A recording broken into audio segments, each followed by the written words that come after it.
Salut Nagui, salut tout le monde. Calmez-vous s'il vous plaît, j'ai une devinette. Est-ce que vous connaissez la différence entre une femme et un vélo? Mais il n'y a pas besoin d'installer de porte-bagages sur une femme pour monter à deux dessus. Qu'est-ce qu'il y a? On est dans le LOL. Attends, j'en ai une autre, j'étais chaud ce matin. Vous savez comment on fait la différence entre un Chinois et un bébé qui a la jaunisse? Non. Le bébé, il a une grosse bite. Putain, 2-0. 2-0 pour l'humour, Nagui. 2-0. Allez, assez rigolé. Assez rigolé, je ne suis pas là pour vous distraire avec mes traits d'esprit suaves et onctueux. Place à l'actualité. Et belle semaine pour l'info grâce au pétillant Nicolas Sarkozy qui a été encore mis en examen. Alors chaque mise en examen de Sarkozy, c'est l'occasion pour les humoristes de ressortir leurs archives de 2015, 2014, 2013, 2012, 2010, 2011.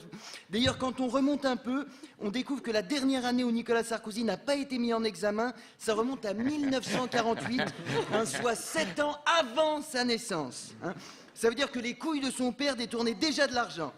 Ça devait grouiller de petits spermatozoïdes avec des minuscules valises pleines de minuscules billets.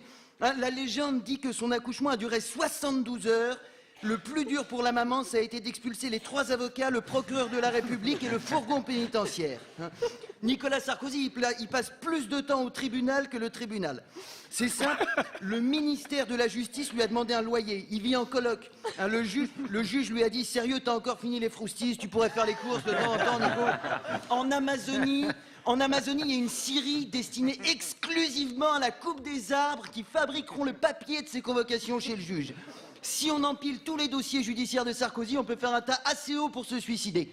Et d'ailleurs, la pile est tellement haute que si tu sautes en janvier, tu t'écrases au sol en août. C'est incroyable. Le mec, il est dans tous les dossiers. C'est plus un homme politique, c'est un intercalaire. Mais tout le monde se plaint de la réforme du Code du travail, mais ils étaient obligés de la faire. Si les juges bossent pas 60 heures par semaine, ils auront fini de lire la préface de son historique judiciaire en 2084. Alors, évidemment, la vraie surprise dans cette mise en examen, ce serait qu'il soit condamné. Un Sarkozy, c'est comme un caca, c'est parfois difficile, mais à la fin, il s'en sort. Je ne sais pas combien ils payent leurs avocats chez les Républicains, mais à mon avis, à côté de leurs frais juridiques, le trou de la Sécu ressemble à une facture de la foire fouille. Si les nazis avaient eu les mêmes avocats à Nuremberg, les Juifs auraient dû s'excuser pour la Shoah.